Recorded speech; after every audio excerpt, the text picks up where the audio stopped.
Assalamualaikum, salam Malaysia Madani. Kanta 744 dimulakan dengan rangkuman berita utama dalam segmen Esensi.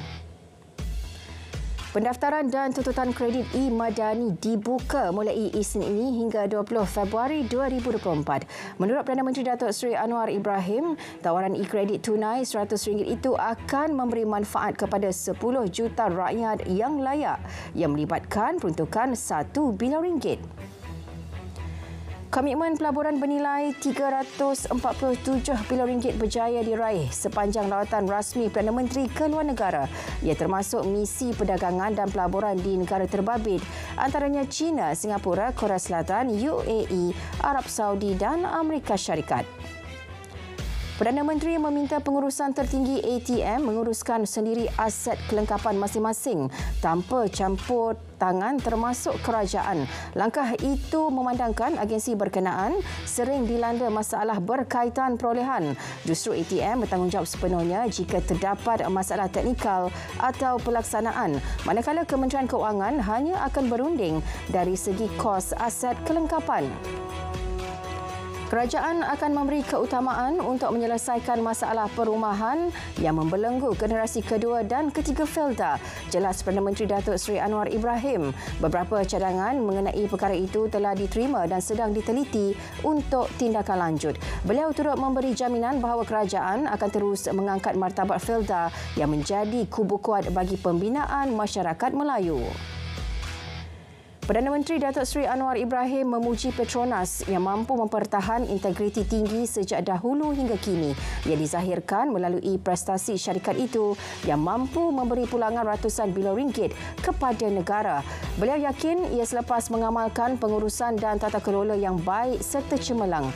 Beliau berkata demikian ketika berucap pada sesi ramah mesra warga Petronas di Kompleks Petronas Pantai Timur di Kerteh, Terengganu. Perdana Menteri Datuk Seri Anwar Ibrahim mengumumkan kenaikan allowance bagi Pusat Ekonomi Digital Negara (PEDI) bermula Januari 2024. Allowance pengurus dinaikkan daripada RM2,000 kepada RM2,500, manakala allowance penolong pengurus dinaikkan kepada RM2,000 berbanding RM1,500 sebelum ini. Pusat Ekonomi Digital PEDI bukan sahaja menawarkan akses internet secara kolektif di luar bandar untuk golongan kurang berkemampuan, kini menjadi pemangkin ekonomi digital bagi membantu meningkatkan taraf sosioekonomi komuniti tempatan. PEDI turut menawarkan perkhidmatan nilai tambah merangkumi perkhidmatan kesihatan digital, transaksi tanpa tunai dan perkhidmatan sehenti seperti pembayaran bil dalam talian. MCMC perkukuh kerjasama dengan 3 rakan strategik menerusi pemeteraian MOU bagi menggalakkan pendigitalan sektor kesihatan dan pemerkasaan komuniti. Menurut Menteri Komunikasi dan Digital Fahmi Fadil, MOU dimeterai bersama Felda, MMA dan MPS. Ia bakal membantu komuniti masing-masing untuk menyesuaikan diri dengan lanskap digital yang sentiasa berubah sejajar dengan ketersediaan PEDI sebagai pemangkin ekonomi digital negara. Kira-kira 94,000 ahli KWSP berumur 54 tahun mempunyai simpanan kurang RM10,000 setakat Januari lalu. Jelas timbalan Menteri Keuangan 2 Steven Sim, ahli dengan jumlah simpanan melebihi RM1 juta hanya 2% atau 4,877 penjarum.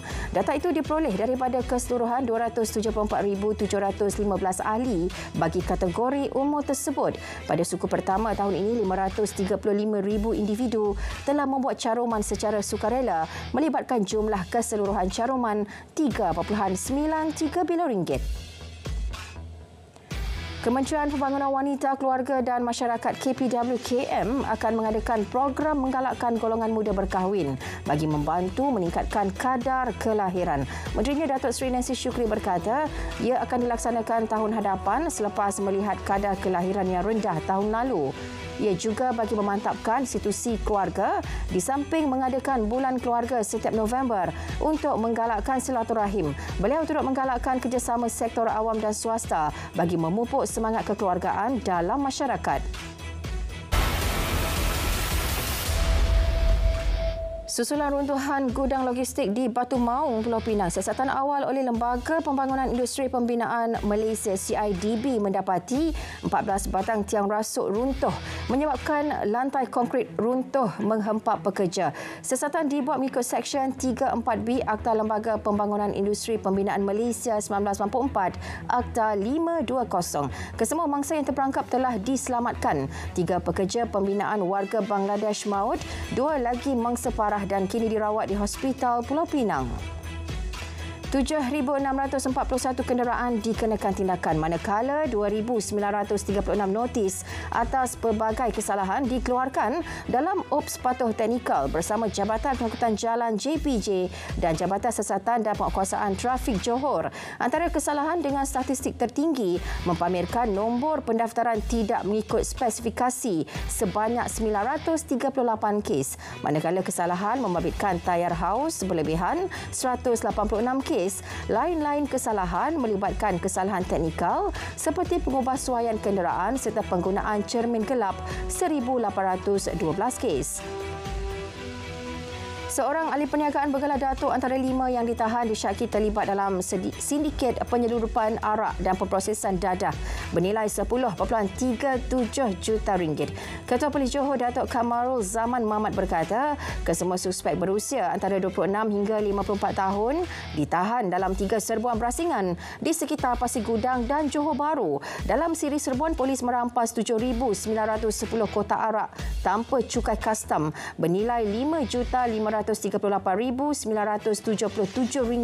Turut dirampas 22.84 kilogram serbuk ekstasi, 696 gram pil ekstasi dan 182 liter cecair kimia dengan nilai keseluruhan kira-kira 1.8 juta ringgit.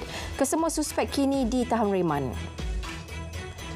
Suspek kes bunuh majikan di Kulai pada 17 Mac 2020 menukar pengakuan kepada bersalah di Mahkamah Tinggi Johor Bahru. Mengikut pertuduhan, pasangan suami isteri warga Indonesia itu didakwa secara bersama membunuh Lau Yena, 73 tahun, pada tarikh berkenaan. Analisa rakaman kamera litar tertutup menunjukkan kedua tertuduh membunuh mangsa dengan menggunakan cangkul kecil 2 mata. Hakim Datuk Abu Bakar Qatar kemudian menetapkan 11 Disember depan bagi jatuh hukum pendakwaan mengikut Seksyen 302 Kanun Keseksaan. Di Terengganu, seorang warga emas mengaku tidak bersalah atas 2 pertuduhan melakukan amang seksual di sebuah pusat pemindahan sementara PPS Banjir minggu lepas dan mohon dibicarakan. Tertuduh 61 didakwa melakukan perbuatan tersebut ke atas 2 kanak-kanak perempuan berusia 7 tahun. Tertuduh kemudian diikat jamin RM5,000 bagi setiap pertuduhan dengan seorang penjamin. Tertuduh perlu melaporkan diri di Balai Polis Gong Badak setiap 1 hari bulan sehingga kes selesai serta tidak dibenarkan mengganggu mangsa dan saksi pendakwaan sepanjang prosiding. 31 Disember depan tarikh sebutan semula kes.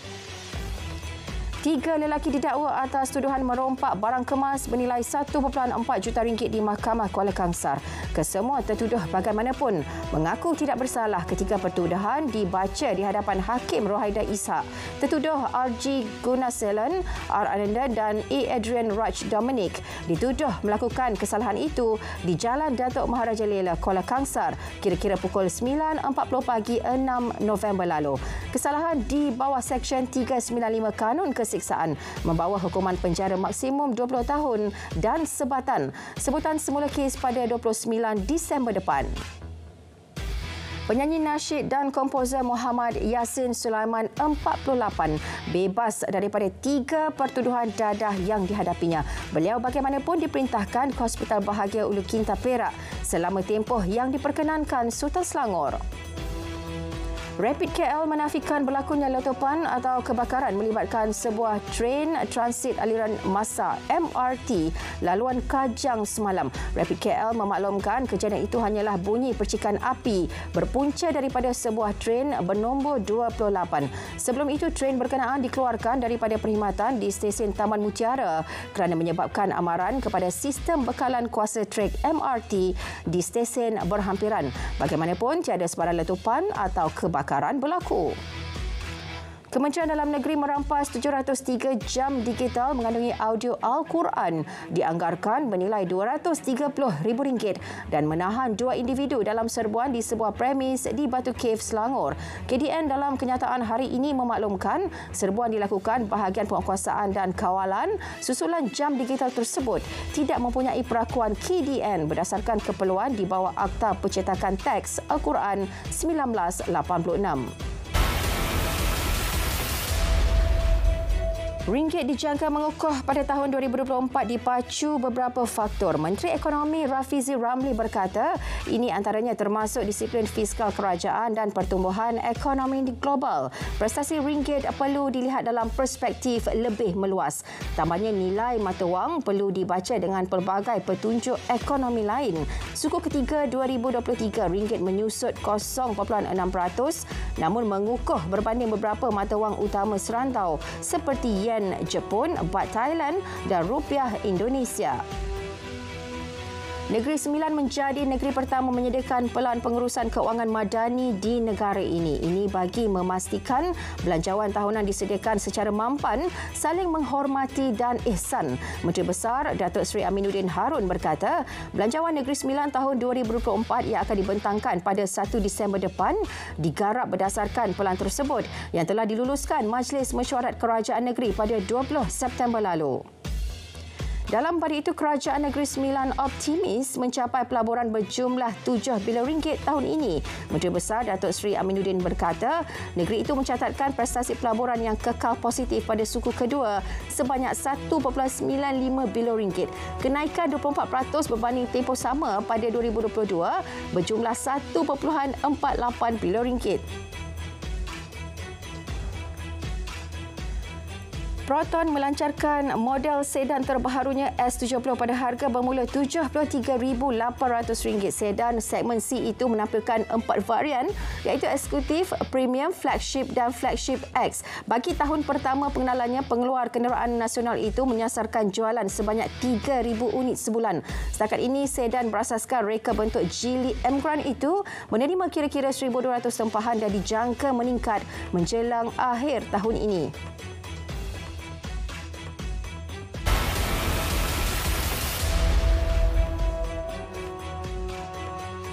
Gencatan senjata sementara yang dilanjutkan 2 hari akan berakhir hari ini. Namun serangan Israel tetap dilancar kepada rakyat Palestin.